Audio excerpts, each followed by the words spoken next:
안녕하세요. 모던 한의사 최민영입니다. 이번 시간에는 소화 기침의 중요한 특징에 대해 알아봅니다.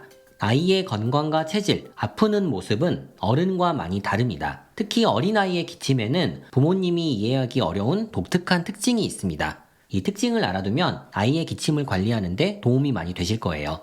어린아이의 기침, 무엇이 다를까요? 첫 번째, 어린아이는 기침을 잘 못합니다.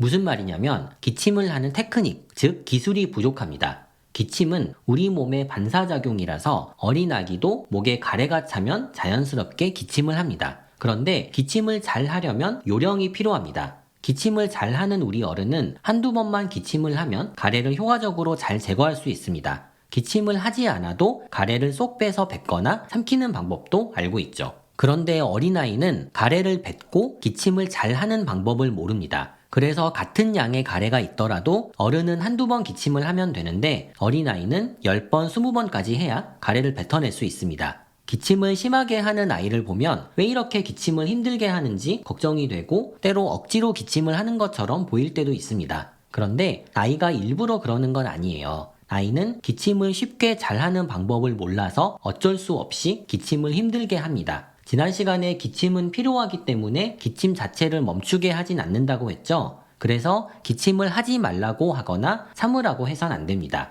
오히려 기침은 잘 해야 합니다. 아이가 계속 힘들게 기침을 하진 않아요. 조금 안타깝지만 아이가 여러 번 아프고 기침을 수없이 해보면서 기침을 하는 요령을 스스로 터득합니다. 저의 경험으로는 아이가 초등 후반에서 중학생은 되어야 어른처럼 기침을 할 수 있는 것 같아요. 초등 저학년이 되면 가래를 쏙 빼서 뱉는 요령을 알게 되는 아이들도 있습니다.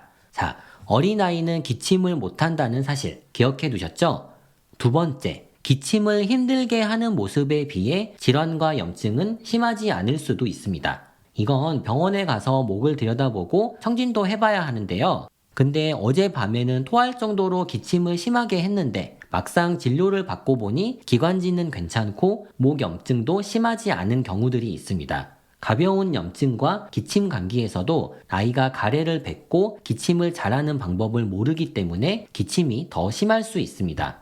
기침 소리가 가슴 깊숙이 올라오는 느낌인데 청진을 해보니 기관지와 폐는 괜찮대요. 폐 사진을 찍어봐야 할까요? 검사는 병원에서 필요하며 말씀을 해주실 건데요. 아이의 경우마다 다를 수 있지만 이렇게 괜찮은 경우들이 있습니다. 기침이 깊어 보이는 건 기침 압력을 높이기 위해 가슴에 있는 여러 근육들을 함께 사용하기 때문입니다. 기침을 하려면 가슴 안쪽의 공기를 높은 압력으로 확 내보내야 하는데 아이는 폐의 크기가 작기 때문에 가슴 전체를 다 써서 기침을 해야 하고 그래서 기침 소리가 깊게 들릴 수 있습니다. 그리고 이렇게 가슴 전체의 압력을 쓰다 보면 배의 압력, 복압도 같이 올라가서 위의 내용물이 올라올 수 있습니다. 그래서 기침하다가 토하는 아이들이 꽤 많습니다. 처음에는 부모님이 많이 놀라실 수 있어요. 아이도 기침이 많이 힘들겠지만 구토 자체가 큰 문제가 되진 않습니다.